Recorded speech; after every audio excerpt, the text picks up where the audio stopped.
but actually, again, very much more manual and much more less prepared than Google. Interesting. Okay. And then let's say if you look at your cloud usage, do you use just Google for infrastructure as well, or is that like a different, do you use different vendors there? No, I use different vendors. So I use Google for AI related. All the AI infrastructure and data lake, everything is in Google. But I use Azure for like as a public cloud infrastructure as a service for other systems and stuff. I use Azure. Okay. And so did you assess any of their AI solutions or like AWS and IBM?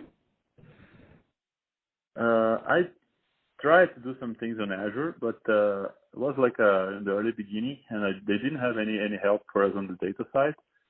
So I don't know if maybe they have now, but I didn't check that anymore. So. Okay, got it. And then, so for Google, so you said the tools are great, and does that mean like you're able to use the tools easily to get your data ready, or do they also offer some sort of like technical help? Both. I mean, they have very good tools, and they have very good help from their professional services to help me create the scripts to automate, especially to do automation of data preparation, right? Because one of the very expensive things on AI is really the data preparation. So if you can automate most of it, and Google helps a lot on that. Yeah. I see. And then can you talk a bit about like what does the architecture look like? So what was the first step? I think you mentioned data lake. Yeah, we use data lake. It's basically it used to be Cloudera data lake, and we move it to Google BigQuery. Today it's on Google BigQuery, and we have then the TensorFlow model from Google and other models that we put on top of the data lake for the AI processing. Got it. And like, can you talk a bit about how easy was it for you to like locate the various data sources? And I'm sure you need to find it before you can decide which ones should go in your data lake and like, make those connections. Can you maybe speak a bit about that? Yeah, I think it should separate the non-digital to digital. To the non-digital cases, what we normally face is that we end up figuring out in the middle of the project that most of the data we need is not in any system. It's basically in someone's mind or someone's experience, right? I see. We are very mature in terms of systems, so all the factories have systems and everything. But even that, you see that there are some tacit knowledge that actually is kept on people's minds, right? So we end up having to transform this into a system data and be able to load on the system, right?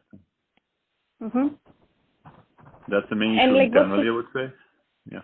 Okay. And what's the system you use?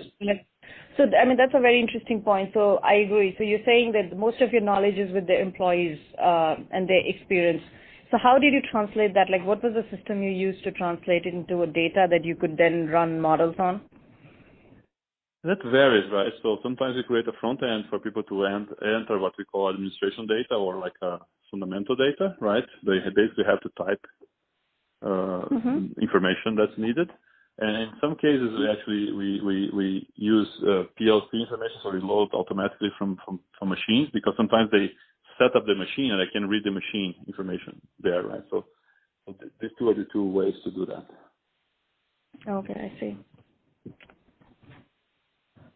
And then you mentioned you run models using TensorFlow, and then so once you figure out all of this data, so all of your like non-digital data, it's in a data lake. Yeah, I store everything in the data lake.